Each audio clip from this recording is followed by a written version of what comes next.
Welcome to ADA Celebrating 30 Years. The event starts in 25 minutes.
Welcome to ADA Celebrating 30 Years.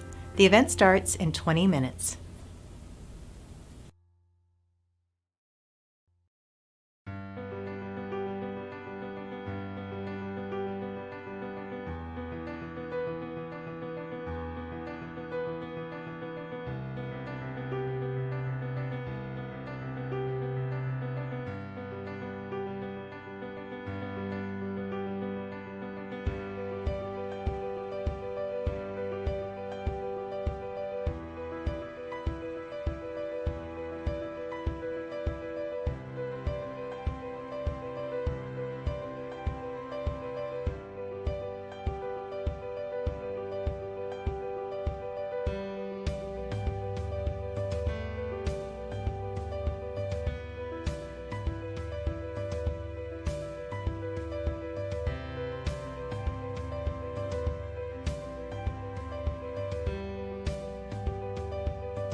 Welcome to ADA Celebrating 30 Years. The event starts in 15 minutes.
Welcome to ADA Celebrating 30 Years. The event starts in 10 minutes.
Welcome to ADA Celebrating 30 Years. The event starts in 5 minutes.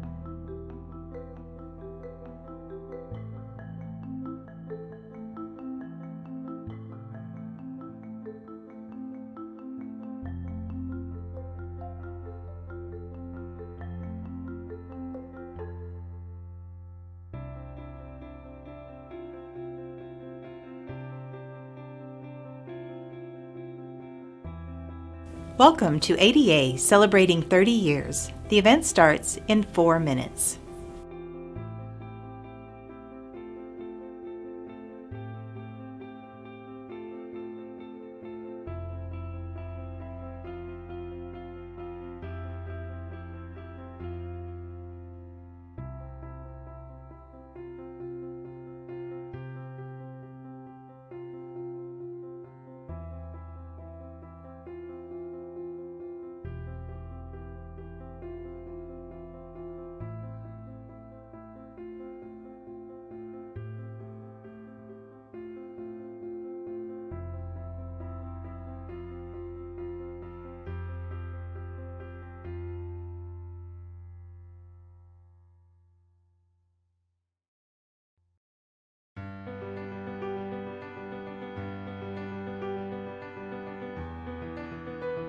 Welcome to ADA Celebrating 30 Years. The event starts in 3 minutes.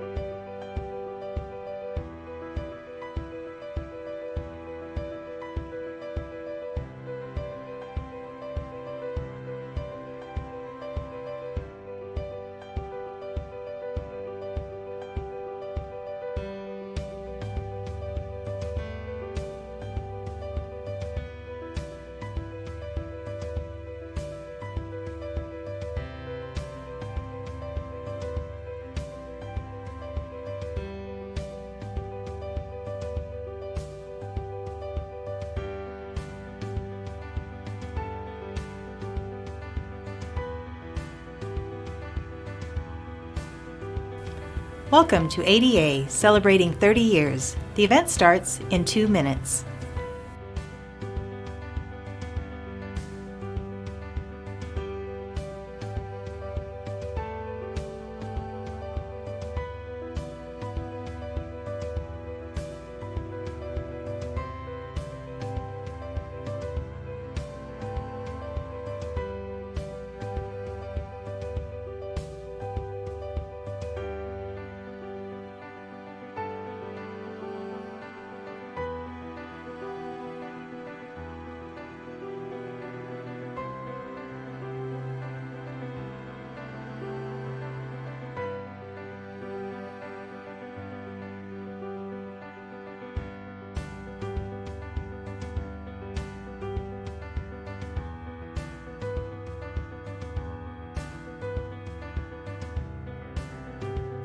Welcome to ADA Celebrating 30 Years. The event starts in 1 minute.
Ladies and gentlemen, welcome to the Independence Center's ADA celebrating 30 years. I'm Heather Skold from KRDO News Channel 13. This is a whole new experience for us, is it not? Doing our annual Americans with Disabilities celebration in a virtual format, but we are so excited that you have chosen to join us. We would have much preferred to have the event in person so we could see all of you and celebrate this important occasion over a nice plate of food perhaps, but that just isn't possible this year. Since we're practicing social distancing, it was necessary to record our speeches beforehand. That being said, nearly everyone from the IC is watching this event along with you as it streams. It truly is a strange time we're living through, but thanks to technology and adaptability, we're still able to join together in celebration today. This is the Independence Center's 6th annual event celebrating the anniversary of the passage of the Americans with Disabilities Act, or ADA. And this year is extra special as the ADA is turning 30 years old. On July 26, 1990, George H.W. Bush signed the Americans with Disabilities Act into law, establishing a federal mandate to eliminate discrimination against people with disabilities. Today, we are here to discuss life before the ADA, to celebrate the progress that has been made, and to talk about the work that still remains. Before we get started with the main presentation, we would like to recognize our sponsors who have made this event possible. In particular, we would like to recognize our promoting sponsors, Rocky Mountain ADA Center, Rocky Mountain Healthcare Services, and Sprint Relay. The original plan was to call each of you to the stage to accept these thank you gifts from the Independence Center. I'm afraid we'll need to schedule an in-person meeting a little later to present your awards. In addition, we'd like to thank our other sponsors, including premier sponsors First Bank, Cascade Investment Group, Raymond James and Associates, Colorado Community Health Alliance, and Denver Management Advisors. This event is also supported by our table sponsors, Matthews VU Medical Group, Colorado School for the Deaf and the Blind, Equinox HIT and Vita, Haynes Mechanical, Comcast, Next Day Access, and CB Insurance. We would also like to acknowledge Mayor John Suthers and all the elected officials who are watching us today as well. We truly appreciate you taking the time to join us, and we thank you for your support. Please join me in taking a moment to recognize our sponsors and elected officials. For those of you not familiar with the work of the Independence Center, I'll give you a brief history here. The Independence Center was founded as a home health agency for people with disabilities here in Colorado Springs back in 1987. Over time, the IC grew into an independent living center tasked with helping people with disabilities maintain their independence. Today, the IC has a home health department with over 200 employees, veterans and advocacy programs, nearly a dozen independent living services, and most recently, the center began operating a certified nurse aid training program. So the IC has seen its fair share of change over the years, but the primary mission remains the same. Working with individuals, their families, and the community, we create independence so that all may thrive. Many thanks to everyone for taking the time out of your busy days to celebrate this anniversary of the ADA and to support the community of people with disabilities here in Colorado Springs and in the surrounding areas that the IC serves. It's my pleasure to introduce Chief Executive Officer of the Independence Center, Patricia Yeager. In the 1980s, Patricia was an appointee of Denver's then Mayor, Federico Pena, and Commission for the People with Disabilities. Patricia has a bachelor's in education from Marshall University, a master's in rehabilitation counseling from West Virginia University, and a doctorate in human rehabilitation from the University of Northern Colorado. Since joining the Independence Center, Patricia has been an integral part of modernizing and growing the IC into the amazing Center for Independent Living that you see today. Please join me in welcoming Patricia Yeager. Happy birthday, ADA. You are 30 years old, and what a difference all of us have been able to make with you. I am so happy to be celebrating this anniversary of the signing of the Americans with Disabilities Act with all of you who are joining us for this great occasion. When I began my career in 1979, I dreamed of a day when there would be curb cuts at every corner, all with texture so that blind people knew the street was coming up. Telephones would be accessible to deaf and hard of hearing people, and persons with mental health or other hidden disabilities would not be judged as less deserving of an opportunity to participate in community life. We would all have the same access and opportunities as people who don't have a disability. Section 504 of the Rehabilitation Act, actually signed in 1973, but not enforced until 1978, set the stage for our civil rights that was then carried forward to all businesses and all levels of government through the Americans with Disabilities Act. While the ADA hasn't solved all of our disability access and discrimination problems, it has had a major impact. And today, this act stands as one of the most important and effective tools for ensuring equality for people with disabilities. Passage of the ADA in 1990 was finally realized after years of frustration with a lack of accessibility and a general exclusion from life's activities.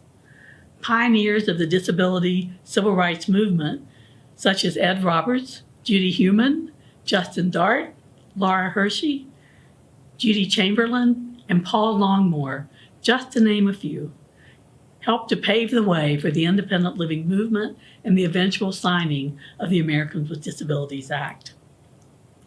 The ADA establishes into law Titles 1 through 5, each addressing a particular issue related to public life for people with disabilities. Title I addresses equal employment opportunity, while Title II focuses on disability discrimination in state and local governments. Title III deals with public accommodation in commercial facilities, while Title IV requires accessibility in telecommunications. And finally, Title V deals with various other miscellaneous provisions within the ADA. Together, these 5 titles have made and continue to make a huge difference in the lives of people with disabilities in Colorado, the rest of the United States, and I would argue the world. We're a role model. When I look back, I can clearly remember a time when we did not see people with visible disabilities out on the sidewalk or out of their homes or institutions. If they could get out of their home, often they could not get out off the block to get into the street. People who were deaf or hard of hearing were often cut off from others because of communication barriers that, with the advent of internet and texting, have been greatly reduced. There were cases of business owners asking people to leave because their visible disabilities made others uncomfortable. Children were denied access to public education because of their disabilities, and people with disabilities were warehoused in state facilities in crowded and inhumane conditions in order to keep them separated from the rest of society. It was a time when institutional discrimination against people with disabilities was rampant, blatant, and completely legal under the U.S. law. During the fight for the passage of the ADA, numerous special business interests from across the country fought tooth and nail to keep this law from being passed. There's always been a resistance to change, especially change that people do not see as impacting them directly. So for many people, they saw the ADA as more governmental regulation that would add to the cost of doing business, the cost of constructing new buildings, and the cost of public education. But they did not understand that in the long run, not making buildings and programs accessible would cost society even more. Separate is never equal, particularly when it comes to opportunities to participate. Nearly 20% of the U.S. population currently live with a disability, and it stands as the only minority group that you can and probably will join yourself, if you live long enough. If you don't have a disability yourself, you probably have a family member or a friend who does. The ADA was not created to serve one group of Americans. It was created to protect us all, and that's exactly what it does. It's really amazing to see how far we've come over the past 30 years. Many new commercial and most government buildings are being constructed with the needs of people with disabilities in mind. Features such as wide doorways, accessible bathroom stalls, properly designed parking lots, and spaces make this possible. Captioning and remote interpreting, as well as social media and texting, are making communication much easier. And assistive technology is opening up the world to people with vision loss. Well, if we've had all this progress, then why are we still talking about the ADA and pushing for change 30 years later? The answer is simple. One, people with disabilities still don't have the same access to housing, transportation, and employment as everyone else. And two, still to this day, there are attempts by politicians and special interests to chip away at the ADA and the progress that has been made. Some see this as a way to save money through limiting access and opportunities. This is why the fight for disability rights is still relevant 30 years later. So thank you for joining us. Thank you for supporting the Independence Center. And thank you for your support of the Americans with Disabilities Act. It is with your knowledge, support, and advocacy for the ADA that keeps our dream alive and ensures that the rights of people with disabilities keep moving in the right direction. Now I'd like to introduce our speakers. The individuals with us for our virtual celebration will each discuss a topic that is near to their heart and that was directly impacted by the passage of the Americans with Disabilities Act. We're asking them to tell us what life was like before and after the passage and what work is still going on as it relates to the ADA. It's my absolute delight to introduce Judy Heumann. Coming to us from Washington, D.C., Judy is one of our founding mothers leading national advocacy for people with disabilities. Working for both President Clinton and President Obama, the World Bank, and the U.S. State Department, Judy continues that work today. She was recently featured in the Netflix documentary Crip Camp. If you haven't seen it, I highly recommend it. She has a book out and has been known to stop traffic in the middle of Manhattan in the pursuit of our civil rights. She's a great role model for all of us. Toby Gannett is the CEO building Draper Commons, a 100% accessible intergenerational housing project going up in Colorado Springs. He's going to discuss housing and universal design, and I think he's going to be a pioneer for Colorado Springs in promoting universal design.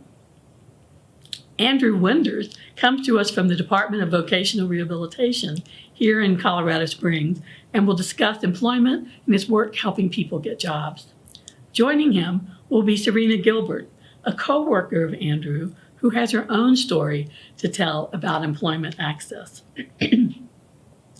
Next, Julie Reiskin, Executive Director of the statewide Cross Disability Coalition, will speak about disability awareness. Julie is based in Denver, and she's one of our biggest and baddest partners in advocacy. Finally, Paul O'Brien from the Canine Companions for Independence will join us to discuss service animals, and he has a great story to tell. So please join me in welcoming our speakers. Hello, my name is Judy Heumann.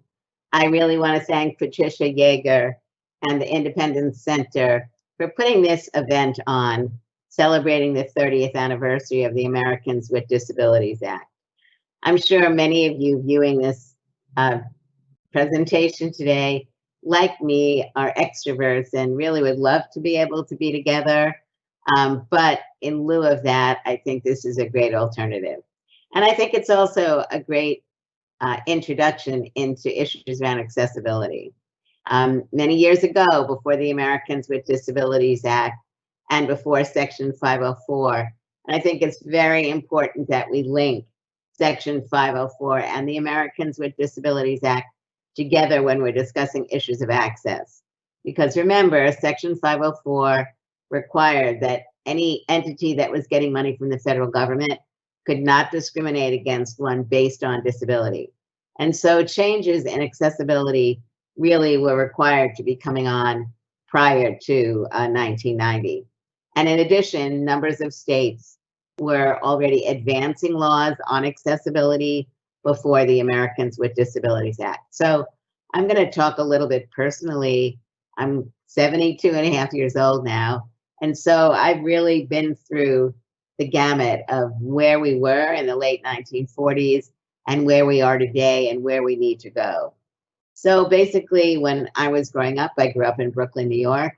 Accessibility was something that was just really being discussed because of organizations like the Paralyzed Veterans of America. There were disabled people who had been in the military who came home disabled and were finding that they were living in places around the United States, in Colorado, like New York, where there was no consideration given to curb cuts or ramps or accessible bathrooms or universities or public spaces. And that's really in the 1960s that I started working with some disabled veterans. And they were really fighting in New York and other parts of the country on accessibility. So as we move forward, we move from an environment where buses were not accessible, trains were not accessible, there weren't curb cuts, and it wasn't just the absence of accessibility, but what the absence of accessibility meant.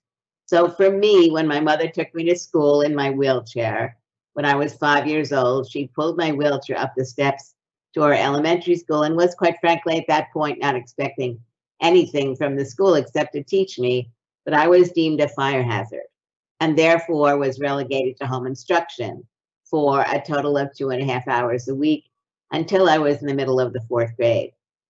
Move forward, I went to a university that did get money from the federal government, but again, this was the 1960s, so nothing counted at that time regarding accessibility. And there were 2 steps into the dorm and 1 step into the bathroom. And so these were the kinds of things that we were kind of expected to accept and not really question.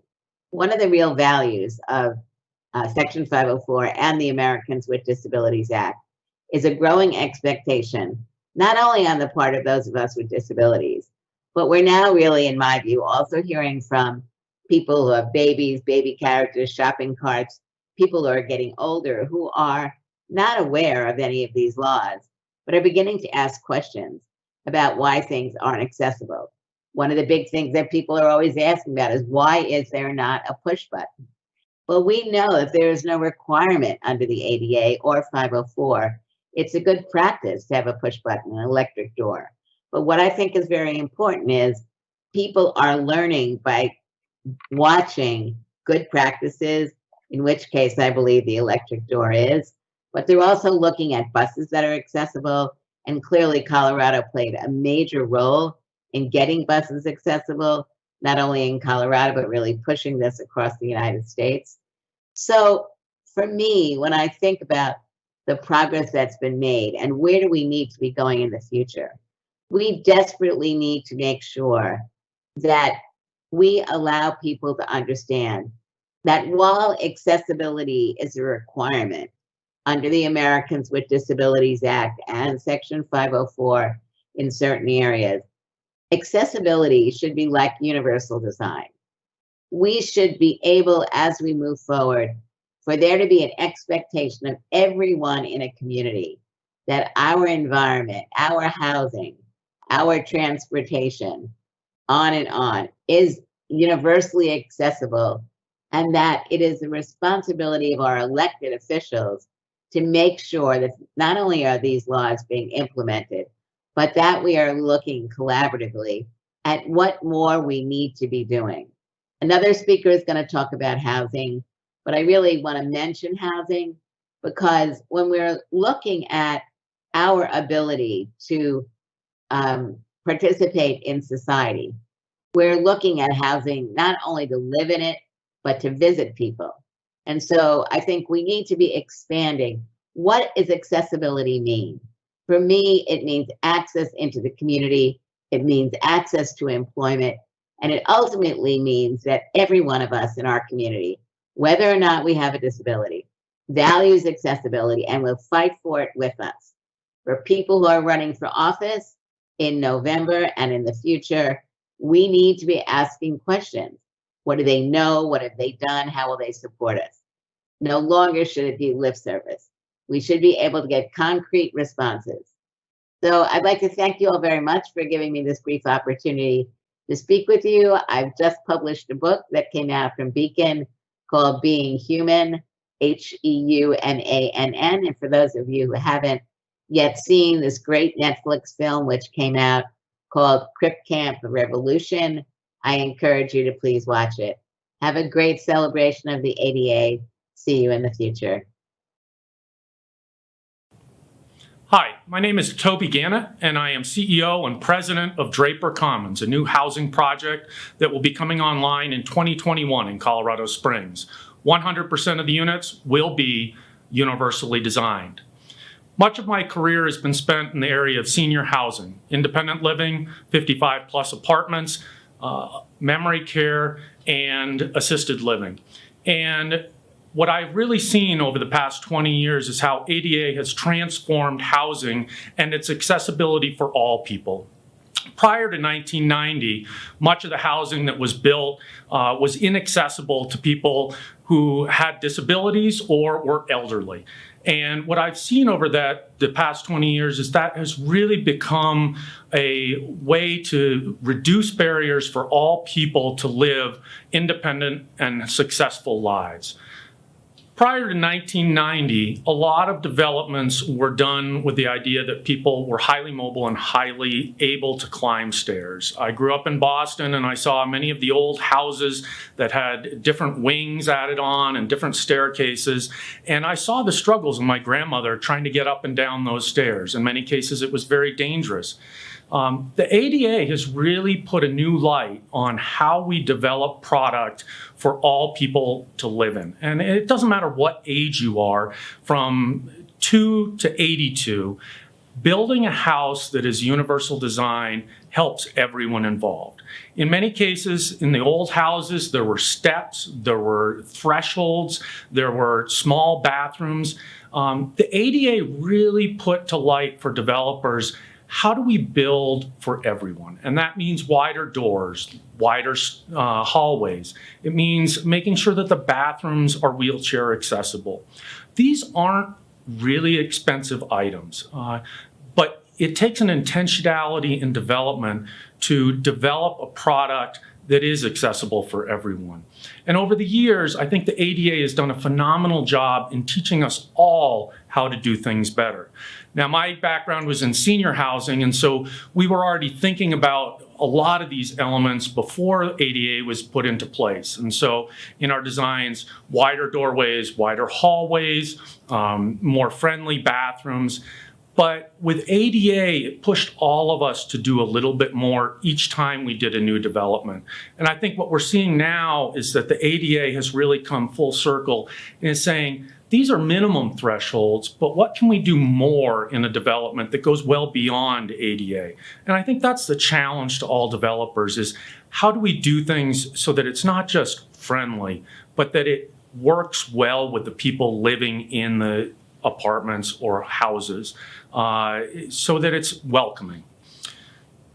18 months ago, I was challenged by the Innovations in Aging Collaborative to figure out new ways to address the affordability of senior housing in Colorado Springs. They had engaged the Quad Innovation Project, which is Pikes Peak Community College, Colorado College, UCCS, and the United States Air Force Academy to look at best practices globally in terms of intergenerational housing. What we have done is taken those initiatives that the Quad has rolled out and said, how do we challenge ourselves to realize the dream of these best practices globally and incorporate them into affordable housing that is intergenerational? We are also incorporating 100% universal design in this project based on the recommendations of the Quad. What we are trying to do is to create a community within a community that is supportive of all of the residents and is affordable to all people living there. I think my vision for the future is that more developers get into the business of low income and affordable housing. No one person can solve this problem. to put together a low-income housing tax credit partnership is a very complex project, and it involves bringing together many stakeholders from the city to the county to the state to complex banking relations and others.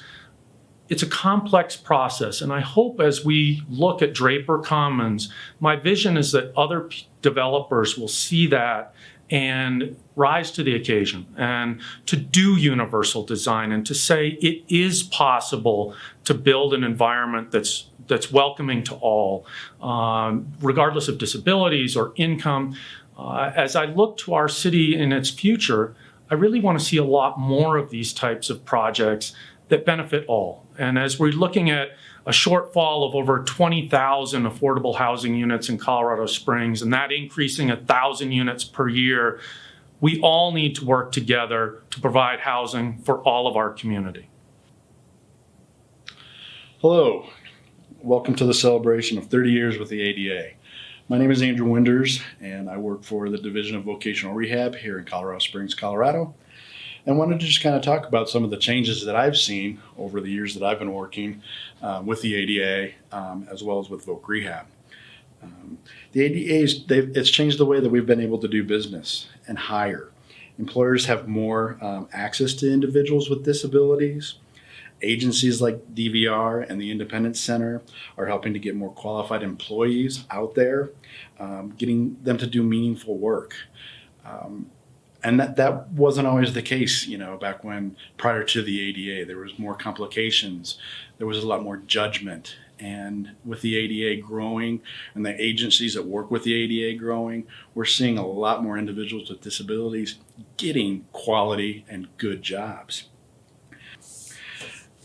Back when I started, I got a real quick story. It's in the late 90s, and the ADA was really in its infancy, still. And employers had lots of real interesting, application products and testings and all these things. And individuals with disabilities struggled to get into jobs. I was working up in Greeley, and there was a restaurant that had a very unique application that talked about, do you have kids? Is there anything wrong with you? Can you do the job? Is somebody going to watch your kids? If you can't do the job, why should we hire? These were questions that were on an application. And again, this is back in, the mid 90s. Even then we kind of called that business, on that application saying, these are not appropriate questions. You're talking to individuals that have certain limitations, that have disabilities, and they want to work, And then it was opportunity to utilize some of the ADA compliance stuff and what the ADA was doing, and get going. This was a vocational program, up in Greeley, that also worked with Voc Rehab. The positive aspect was we're able to get them to change their application, and they started hiring a couple of folks with disabilities. We did some training up there, and it eventually worked out, but it's just interesting to see where things have gone from there. Right now we have, in 2019, with the support of the ADA, our business outreach specialists, they've engaged over, 1,200 separate businesses, and, trying to help them either get compliant or understand disability etiquette, different things like that, that was never around before. Whether it's how to work with someone that's in a wheelchair and, not to lean on their wheelchair and use them as support, or how to interact with individuals that are, hard of hearing and or blind. Our business outreach specialists in Voc Rehab have brought that more to the forefront. So that's been a really big change, in the 24 years that I've been, involved with, individuals with disabilities. Seeing that more and seeing that acceptance has been probably one of the biggest changes that I've seen in our communities, and all those different aspects of working, and like I said, transportation, buildings. That stuff has definitely changed. Still room to grow, but definitely changing. So as the ADA supports, employment, it reinforces, collaboration between, entities. And that's a big deal, working with individuals with disabilities that are looking for employment. We have Voc Rehab, we have the Independence Center, we have the Workforce Center, we have, the ADA Center, here in Colorado Springs, a ton of different agencies that are way more involved now than they ever were, prior to, the structure of the ADA, which has been extremely important for individuals with disabilities. Finding employment, working with these agencies, collaborating, between maybe 3 agencies at once to get and keep a job. And that's what it's been about. And the ADA has allowed us, Voc Rehab, in places like the Independence Center, to have more freedom and be able to offer a whole lot more and educate and bring, employment to the fruition for individuals that really want to work and maybe thought that they never could. My name is Serina Gilbert, and I work at the Colorado Division of Vocational Rehabilitation with Andrew Winders. Today I'm going to share with you my ADA journey, all the way from when I was just a 16-year-old with my very first job, all the way through to now where I currently work. I am diagnosed with a vision impairment called retinitis pigmentosa. As a result of that vision impairment, it impacts my peripheral vision as well as my vision acuity. When I was 16, like most teenagers, I wanted to get my very first job so that I could have lots of spending money and be able to buy clothes and spend it on CDs. I know, CDs, super old, right? But my dad took me around, helped me look at jobs from everywhere to McDonald's, to Kmart, to Cub Foods, all kinds of places. He helped me fill out the applications, and after filling out tons of applications, I did get an interview and finally got offered a job at a retail place. Back then, my vision impairment wasn't nearly what it is right now. I was still able to read a lot of regular text. I could identify money. I walked around without any sort of a mobility device or a cane. So I was perfect on the cash registers. I remember on my very first day, my supervisor was teaching me how to use the cash register. And I turned to her and I said, just so you know, my vision doesn't work so well. And she's like, no, mine neither. From that day, I was so comfortable and could always turn to her and be able to ask her for any help that I needed. After I stopped that job, I went to another retailer. At the same time, I was also attending college and my vision impairment was starting to progress a little bit. At that new job, I still worked on the cash registers, but I was starting to have a lot of trouble with identifying money and giving people the correct change because I had identified bills incorrectly. I decided to finally ask for accommodations because I didn't want to keep making mistakes. My first accommodation that they provided me was the ability to have a larger monitor on my cash register that was in full color as opposed to the grayscale that everybody else had. They also allowed me to use a portable magnifier to help identify any bills that I needed to, as well as ID cards, check amounts, those sorts of things. That worked for me for a while, but then my vision impairment continued to progress, and that monitor still wasn't enough. One day, I had a really hard day on the registers, and I decided to talk to my manager about potentially transitioning into a totally different position at the retailer that I was at. The company was super supportive and allowed me to work in a different part of the store with some accommodations in place. I always wanted people to think that I was just like everyone else, and I didn't want to use a lot of my accommodations. So I tried to use them kind of in secret, and a lot of people would always ask, what is that? Why are you looking at that with that special device? Fast forward to today, and now I'm working for the Colorado Division of Vocational Rehabilitation as a regional lead transitioning counselor, specifically working with young adults and helping them navigate the employment world. No longer am I ashamed to pull out my accommodations or look at things in a different way. And now I'm empowered to be able to advance in my career and also empower young adults to do exactly what they want to do despite their disability.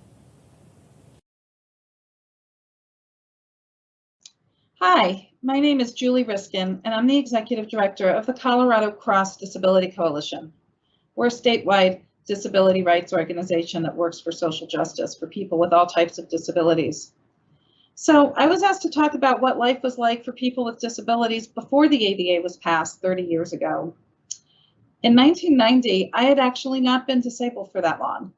A couple of years before the ADA was passed, a friend and I decided to take her son to the movies. Both of us use wheelchairs. I still remember the movie. It was Ghostbusters 2. In those days, there was no such thing as accessible seating. You could either sit in the way back behind a wall where it was really hard to see, or what we usually did is we would sit in the aisle, one in front of the other, with room for her son to sit next to her. There was ample room for others to pass. I'd been to this theater many times before, and it always sat in the aisle. It was not really comfortable because you were sloped down. I guess because there were two of us, the theater personnel didn't like it and told us we needed to move because we were a fire hazard.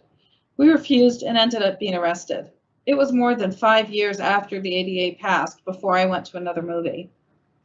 At the time, there was a state law in the state that I lived that prohibited discrimination, but the only way to enforce it was to file an administrative complaint with a government agency.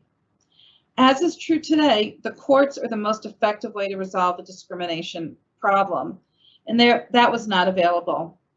I actually wrote a story about this for Disability Rights magazine, and it was one of many used to justify why we needed a federal law with a private right of action. Private right of action means if you are lucky enough to be able to find a lawyer, you can sue to enforce the Americans with Disabilities Act. Even today, we find the most effective way to enforce the law is litigation. Disability awareness was a thing in those days, but our focus was all about accessibility, ramps, sign language interpreters, Braille, etc.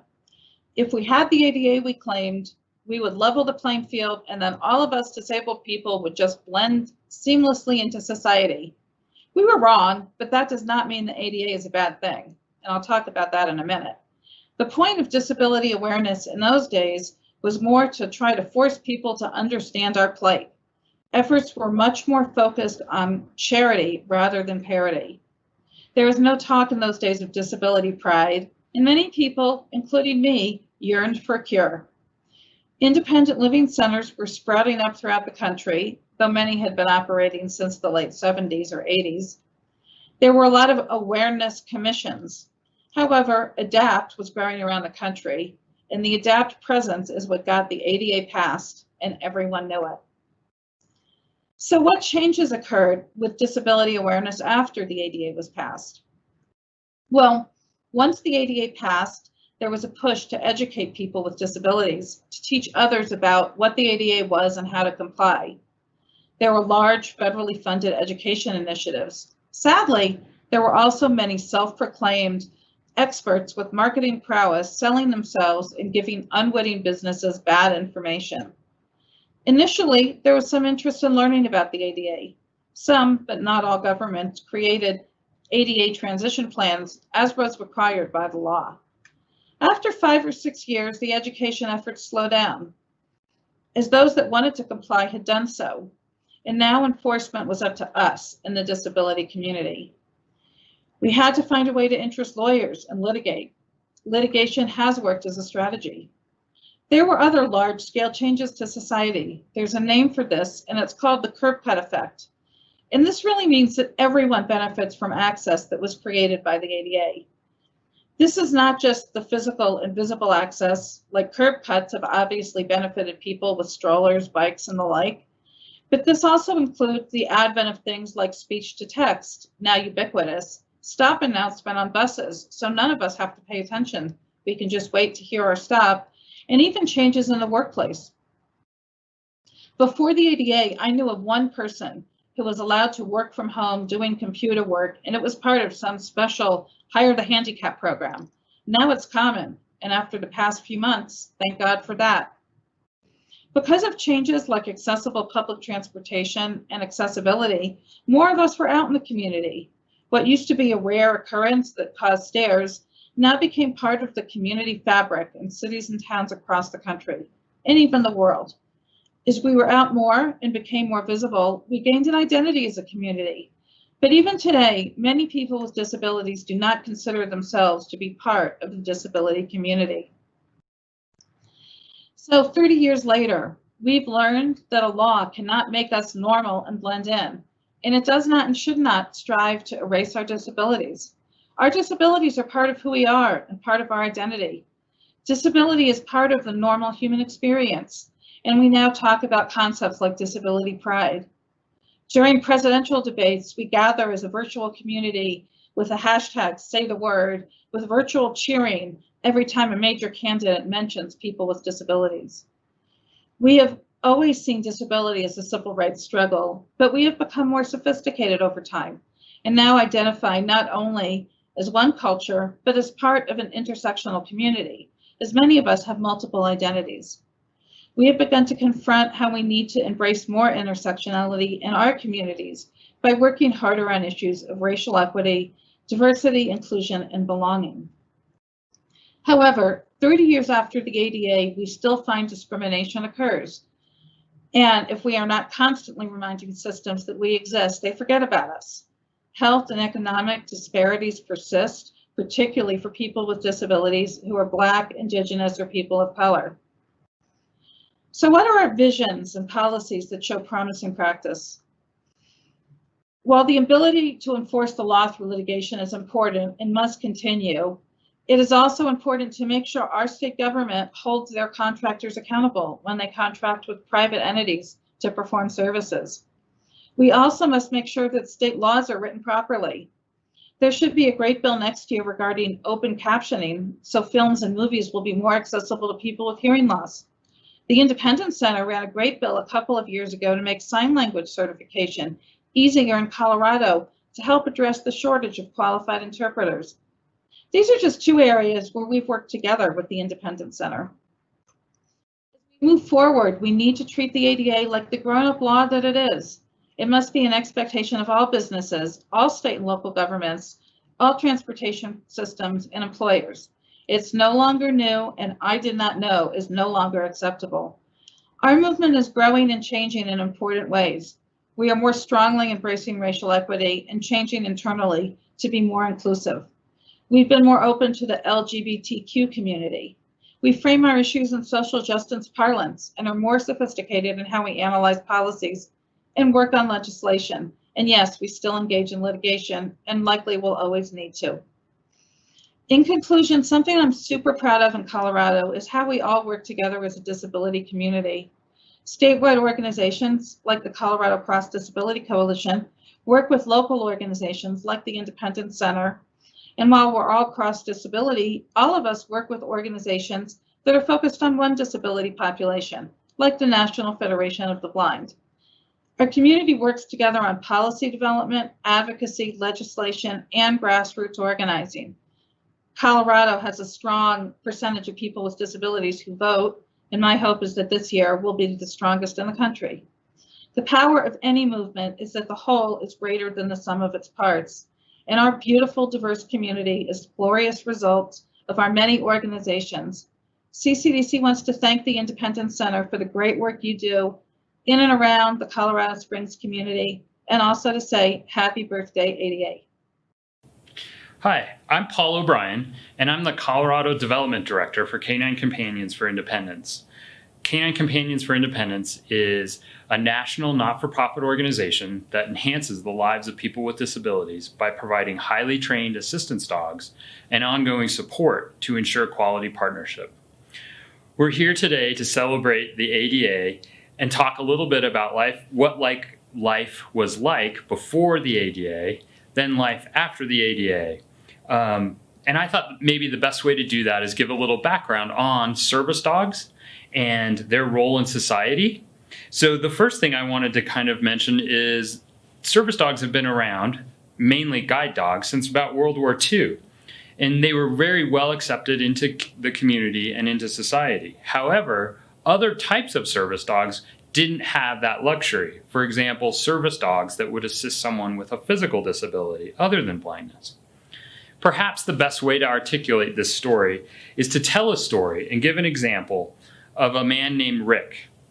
On October 4th, 1989, Rick spent the morning calling friends and family, trying to find someone who would accompany him to a Denver Broncos football game. Rick was an avid Denver Broncos fan. He had season tickets, and the game that was coming up was the San Diego Chargers on October 8th. Rick's requirement for finding someone was someone who physically would be able to help push him into the stadium and get him to his seats. Rick has a spinal cord injury and was 10 years post-injury. He uses a wheelchair, and at that point used a manual wheelchair. So the friend had the task of helping getting him to the stadium, then pushing him from the car up to the stadium, the old Mile High Stadium, up to the second tier, and then picking Rick up out of his wheelchair, carrying him down 15 flights of stairs, and then over 15 seats and setting him down. This was a risk physically for Rick, and he had to really trust the person who was taking on this task of accompanying him to the game. Rick, along with 75,000 other fans, cheered the Broncos on to a 16-10 win that afternoon over San Diego. Once the game was over, Rick had another challenge, and that challenge was getting back to his car. Again, he had to put his trust in his friend to pick him up out of his seat, carry him over 15 seats, and then up 15 flights of stairs and put him down, setting him down in his wheelchair, and then pushing him out to his car. The whole experience was very taxing, obviously physically on Rick, but also emotionally and mentally, having to spend a lot of time just to attend a game. Rick also has challenges with dexterity because of his spinal cord injury. He often drops things, and he had no way of picking it up. Rick would often drop his phone or remote control for his TV and wouldn't be able to get it. He relied on his family and friends to pick it up. His daily life was also impacted by his spinal cord injury. He was forced to live with his mom and a sister who would help him perform daily tasks because he wasn't able to do them on his own.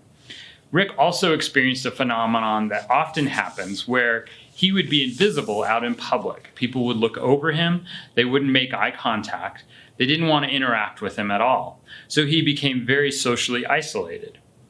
It was a really tough existence for Rick, but he persevered, and thankfully, in 1990, the ADA was passed. Life changed dramatically because, in part, the ADA provided public access for people who use service dogs. So back to Rick's story. Now, it's October 13th, 2019, and the Denver Broncos are playing the Tennessee Titans at home. Rick has the opportunity to invite anybody he wants, knowing that that person is not going to have to physically pick him up and carry him. So Rick has had service dogs since 1990, and all of them have allowed him to live with greater independence. Rick and his friend cheered on the Denver Broncos to a 16-0 win over the Tennessee Titans, and thanks to the ADA, the game became much easier. The stadium now was accessible, so he was able to get to accessible seating without any help. He could even attend a game alone because if he dropped something like his keys, his dogs would be able to pick him up. So he was also able to manage opening doors, pushing accessible buttons, etc. Outside of the game, his service dog provided companionship and allowed him to live more freely in public, where people were attracted to his dog and wanted to meet him and his dog when he's out in public. So he became a lot more social. He also was able to live alone because some of the tasks that he needed to perform were he was able to do with his dog. So life became a lot easier for Rick. Rick also could attend an away game because travel became so much more accessible with the use of his service dog. Rick is a great example of someone whose life became enhanced thanks to the ADA. There are many people that the challenge now is that the ADA provides this access, and many people don't understand or respect the intent of the ADA. We have an issue with fraudulent service dogs or people trying to pass off their pet dogs as service dogs. And then we're also in a situation where more and more types of disabilities are being served by service dogs. So there's still some challenges to go, but all in all, the ADA has really impacted and enhanced people's lives through including service dogs. Organizations like the Colorado Springs Independence Center are vital to assist and help educate the community about the ADA and advocate for people with disabilities so that they can be inclusive in the community and it become a community where everyone can participate. Canine Companions is proud to partner with the Colorado Springs Independence Center and help educate and advocate and inspire to make more stories like Rick's a reality. Thank you very much. I just want to say thank you to all of the speakers who are joining us today. It was great to hear your perspective for each of these critical areas that have been positively impacted by the ADA. You were all selected because of the great work you do in advancing the rights and opportunities of people with disabilities around Colorado and the nation. So from the bottom of my heart, thank you so much. Next up, I'd like to welcome Mayor John Suthers, who will take a few minutes to discuss the great work the City of Colorado Springs is doing to improve accessibility for our local residents with disabilities. Hello everyone, and thank you for the invitation to be part of this virtual event. Many of you likely know that 2020 marks the 30th anniversary of the signing of the Americans with Disabilities Act. Along with the rest of the country, Colorado Springs has come a long way in those 3 decades in regards to developing a more accessible community. I want to start by taking you to the top of Pikes Peak, America's Mountain, for a glimpse at the construction on our new Summit House. This will be a fully accessible experience that provides a great example of what we can do when we work together and focus on accommodating all of our residents and visitors. If we venture back down 8,000 feet, there are plenty of developments to highlight within the city. In the past 2 years, the city has installed 2,500 ramps and replaced more than 800,000 feet of sidewalk. Our ramp program, made possible by the Pikes Peak Rural Transportation Authority, will spend $4.5 million this year to construct or retrofit 362 curb ramps. Community centers are also a focus for us as we are in the final phases of construction to make various improvements. In 2018, my administration established the Office of Accessibility to work closely with the community and ensure not only that our Title II obligations are met, but to promote and encourage access for everyone in the city of Colorado Springs. We have taken a close look at our program, services, and facilities in order to develop a more comprehensive transition plan. That 15-phase plan will soon be published to serve as a roadmap for our efforts to remove existing barriers. In just 2 years, the Office of Accessibility, in coordination with our Public Works Department, has reevaluated 100% of our city's facilities and is currently cataloging our parks and over 30,000 existing ADA ramps.